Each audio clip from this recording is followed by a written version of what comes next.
Hello दोस्तों, जानते हैं एक ऐसी कहानी जिसमें आर्शिगालों ने राजा ययाति से उनकी पुत्री को दक्षिण के रूप में प्राप्त किया और फिर उसे अलग अलग समय पर अलग अलग 3 राजाओं को बेचकर उनसे 200 श्यामकरण घोड़े प्राप्त किए।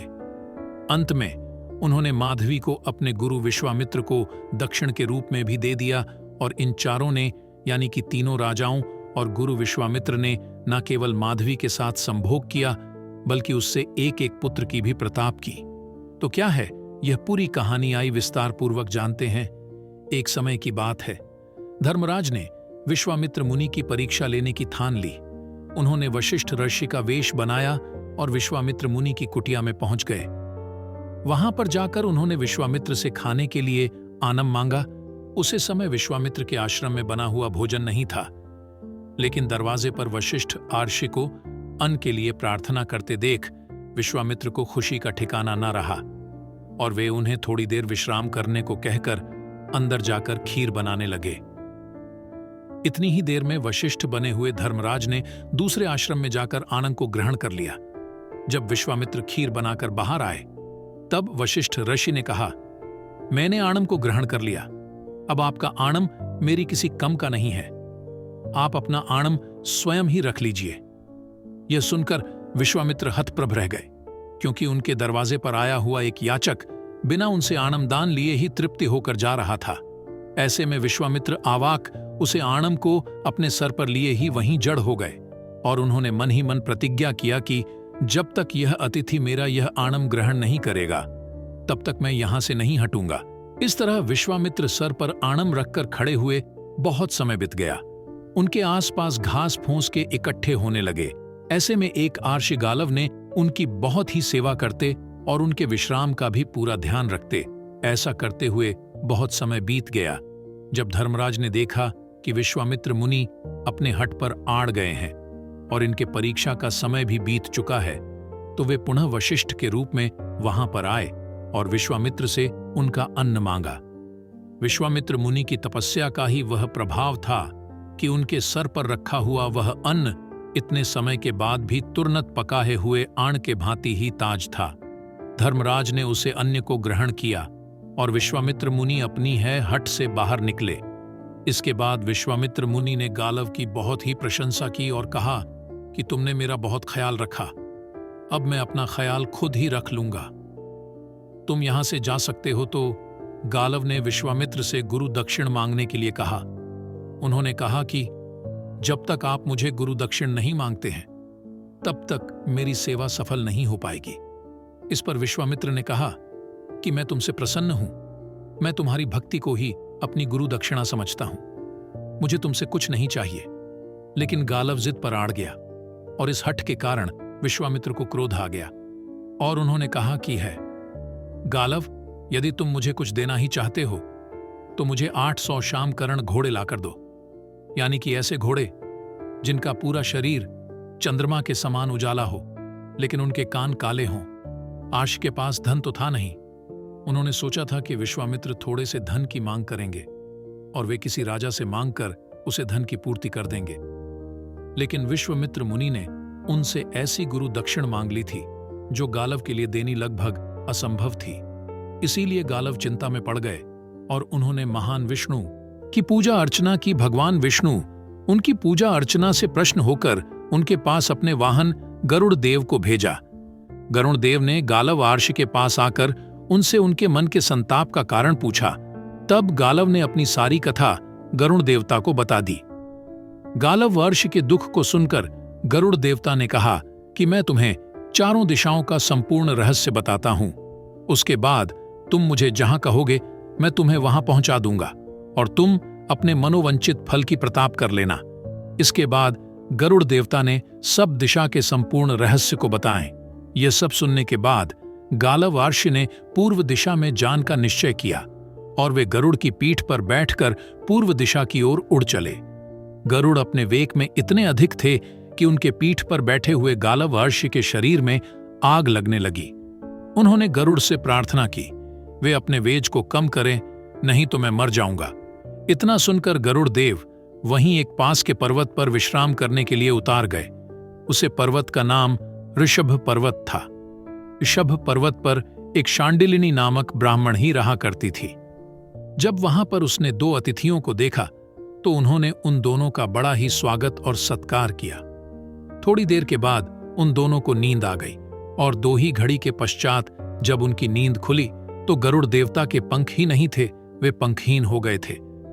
तब गालव ने उनसे पूछा कि ये क्या हुआ? तो गरुड़ ने कहा कि मेरे मन में यह विचार आ रहा था कि मैं इस ब्राह्मणी को, जो कि निर्जन स्थान पर रहती है, अपने लोग विष्णुलोक में पहुंच दूं। शायद इसीलिए ब्राह्मणी के तपस्या के प्रभाव से मेरे मन में आए इस विचार के कारण मेरे पंख गल गए हैं। तब ब्राह्मणी ने कहा कि तुम सही कहते हो, यह मेरा स्थान है, और क्योंकि तुमने मुझे बिना पूछे ही यहां से हटाने का विचार किया। हालांकि तुम्हारे मन का जो विचार था वह बहुत ही अच्छा था। तुम मुझे विष्णु लोक प्रदान करना चाहते थे, लेकिन फिर भी तुमने मेरी इच्छा का सम्मान नहीं किया, मुझे नहीं पूछा, इसलिए तुम्हारे पंख गल गए। अब मैं तुम्हारे पंखों को वापस तुम्हें प्रदान करती हूं। तुम दोनों ययाति के पास जाओ, वो तुम्हारी मनोकामना की पूर्ति कर सकते हैं। ब्राह्मणी की बात सुनकर और गरुड़ अपने पंख को वापस पाकर गालव ऋषि के साथ ययाति के पास गए। याति ने उन दोनों की खूब सेवा की और उनसे उनके आने का कारण पूछा। तब गरुड़ ने बताया, ये गालव ऋषि है, जो अपनी गुरु भक्ति के लिए बड़े प्रसिद्ध हैं, लेकिन इनके हट के कारण इनके गुरु ने इसे ऐसे गुरु दक्षिणा मांग ली है जो यह पूरी करने में समर्थ नहीं है। लेकिन इस पृथ्वी पर आपसे बड़ा कोई सम्राट नहीं। अगर आप चाहते हैं तो गालव ऋषि अपने गुरु दक्षिण को अवश्य पूरी करेंगे। तब ययाति ने उनसे गुरु दक्षिण के बारे में पूछा।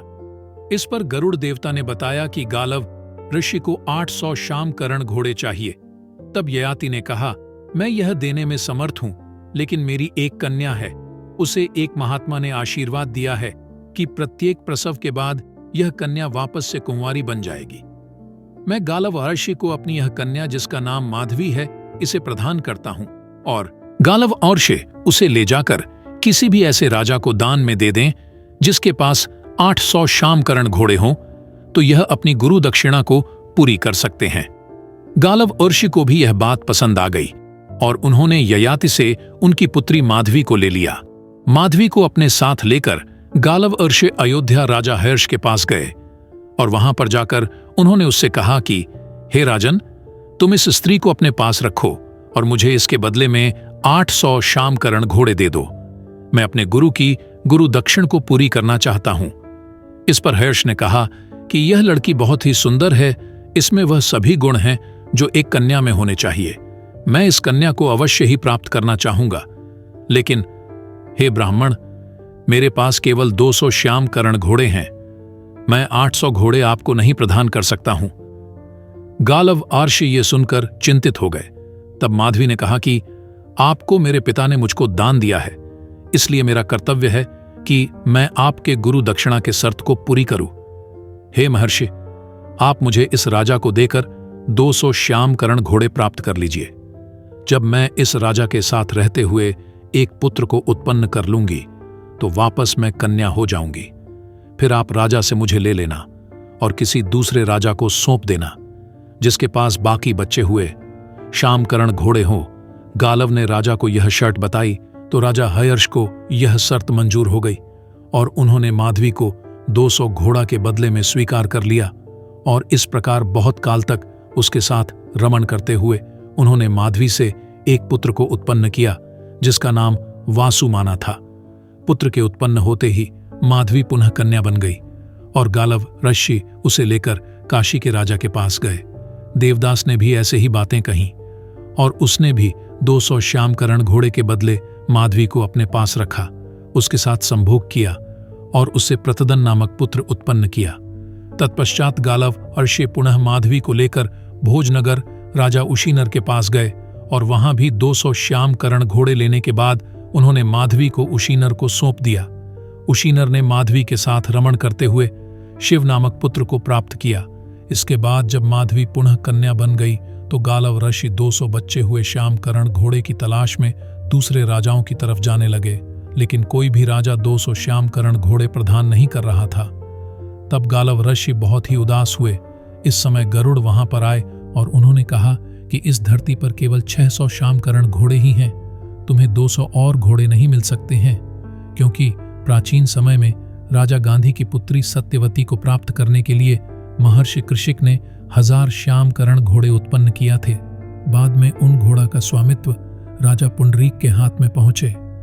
राजा पुंडरीक ने एक यज्ञ किया और उन 1000 घोड़ा को ब्राह्मण को दान में दे दिया। उन ब्राह्मण से 600 घोड़े तो यह 3 राजाओं ने खरीद लिए, बाकी के 400 घोड़े वितस्ता नदी को पार करते हुए उसकी तेज धारा में बह गए। वितस्ता को आज झेलम नदी के रूप में जाना जाता है। इसके बाद गरुड़ ने बताया कि अगर तुम अपने गुरु दक्षिण से यूरिन होना चाहते हो तो तुम इस माधवी को लेकर के अपने गुरु विश्वामित्र के पास जाओ। अगर उन्होंने इसे स्वीकार कर लिया तो इसके बदले 200 घोड़े तुम्हारे माफ हो जाएंगे। गालव आर्षि गरुड़ देवता की बात का समर्थन करते हुए माधवी को लेकर आर्षि विश्वामित्र के पास जा पहुंचे। विश्वामित्र ने जब गालव आर्षि की पूरी बात सुनी तो उन्होंने कहा कि तुम्हें पहले ही मेरे पास आना चाहिए था।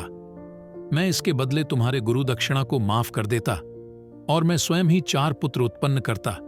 लेकिन चलो, मैं तुम्हारी गुरु दक्षिणा को माफ करता हूं। तुम 600 घुड्डे मेरे आश्रम में बांध दो और इस लड़की को तब तक के लिए मेरे पास छोड़ दो जब तक मैं इससे एक पुत्र नहीं उत्पन्न कर लेता हूं। और इसके बाद महर्षि विश्वामित्र ने माधवी के साथ रमण किया और उससे अष्टक नामक एक पुत्र प्राप्त किया। जब विश्वामित्र मुनि को पुत्र की प्राप्ति हो गई तो माधवी महर्षि के आशीर्वाद से पुनः कन्या बन गई। तब गालव अर्षि ने माधुरी को लेकर वापस उसके पिता याति को दे दिया। अपने पुत्री जो कन्या बन चुकी थी उसे माधवी के विवाह के लिए स्वयंवर का आयोजन किया। लेकिन माधवी ने अपने इसी जीवन काल में अलग अलग राजाओं के साथ रहते हुए और यहां तक के मुनि विश्वामित्र साथ रहते हुए भी पुरुषों की नियति को और उनके चरित्र को देख लिया था। वह नहीं चाहती थी कि उसका विवाह हो और इसीलिए स्वयंवर में उसने तप को अपना पति चुन लिया और जंगल में जाकर तपस्या करते हुए एक तपस्विनी की भांति अपना जीवन बिताने लगी। तो यह हे अर्षि गालव और ययाति की पुत्री माधवी की कहानी कैसी लगी? आपको यह कहानी कमेंट बॉक्स में अवश्य बताइएगा।